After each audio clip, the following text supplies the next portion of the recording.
क्या आपने कभी ऐसा प्रेम किया है जिसमें ना कोई मांग थी, ना कोई अपेक्षा, ना जबरदस्ती और ना ही अहंकार, जहां प्रेम बस प्रेम था, शुद्ध, निश्चल और आत्मा से जुड़ा हुआ।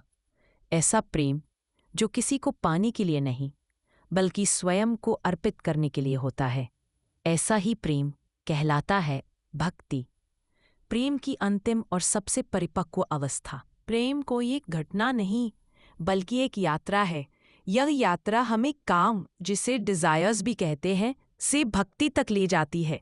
हर चरण हमें बदलता है, तोड़ता है और फिर जोड़ता है। आइए समझते हैं प्रेम की 4 अवस्थाएं। पहली अवस्था, जिसे काम कहते हैं, और यह आकर्षण से शुरू होता है। प्रेम यह प्रेम का आरंभिक रूप होता है। यहाँ हम किसी की सुंदरता, गुण या ऊर्जा से आकर्षित होते हैं। यह प्रेम स्वार्थपूर्ण और इच्छा आधारित होता है। आइए इसे उदाहरणों से समझें। है रति और कामदेव की कथा। कामदेव और रति का प्रेम मुख्यतः शारीरिक आकर्षण पर आधारित था। उनका प्रेम इच्छा और रूप की कामना से जुड़ा हुआ था, जो प्रेम की प्रारंभिक अवस्था है। दूसरी अवस्था है मोह। जब हम बंध जाते हैं, काम जब गहराता है, तो मोह बनता है। ये प्रेम नहीं, आश्रय और नियंत्रण की भावना है। हम किसी को खोने से डरते हैं और वहीं से असुरक्षा शुरू होती है। इसका एग्जाम्पल है धृतराष्ट्र का अपने पुत्रों से अंधा मोह। धृतराष्ट्र अपने पुत्रों, विशेषकर दुर्योधन से अंधा लगाव रखते थे, जिससे उन्होंने अन्याय भी देखा लेकिन कुछ नहीं किया। यह मोह की अवस्था है, जहां व्यक्ति सही गलत भूलकर अपने लगाव में डूब जाता है। तीसरी अवस्था है प्रीति, मतलब अफेक्शन या सच्चा प्रेम। जब प्रेम में समझ और अपनापन आता है। प्रीति में प्रेम गंभीर होता है, परिपक्व होता है। यहाँ हम किसी की भलाई चाहते हैं, केवल अपनी नहीं। यह मित्रता, विश्वास और अपनत्व से जुड़ा प्रेम है। इसका एग्जाम्पल है अर्जुन और श्री कृष्ण की मित्रता।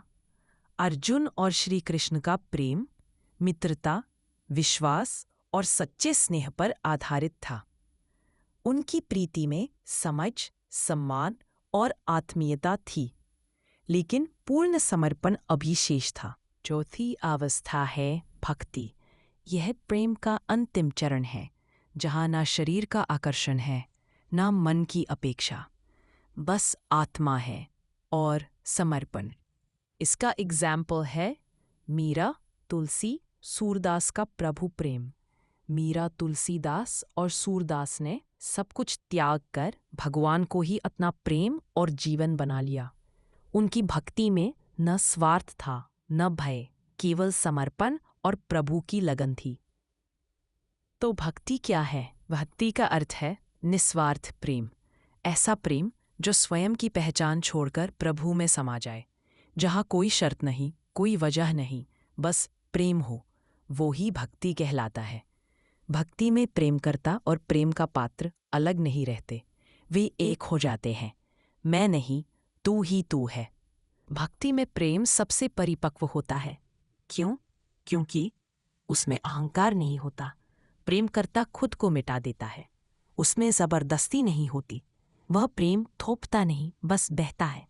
उसमें स्वार्थ नहीं होता, बस देने की भावना होती है। उसमें आत्मिक आकर्षण होता है, बिना शर्त, बिना कारण। भक्ति सिर्फ भगवान से प्रेम नहीं है। भक्ति है हर जीव में ईश्वर को देखना, अपने कर्तव्यों, रिश्तों, कर्मों और जीवन के हर क्षण को ईश्वर को अर्पित करना। यही सच्ची भक्ति है।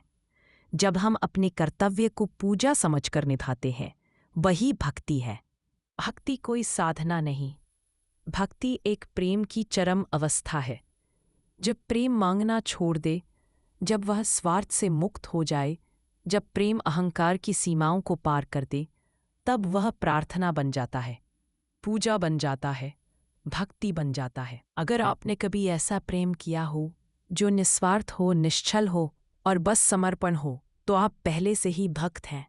कमेंट करें, मैं भक्ति में विश्वास रखता हूँ, और ये वीडियो अपने किसी ऐसे मित्र को भेजें जिसे भक्ति के प्रेम की झलक दिखानी हो।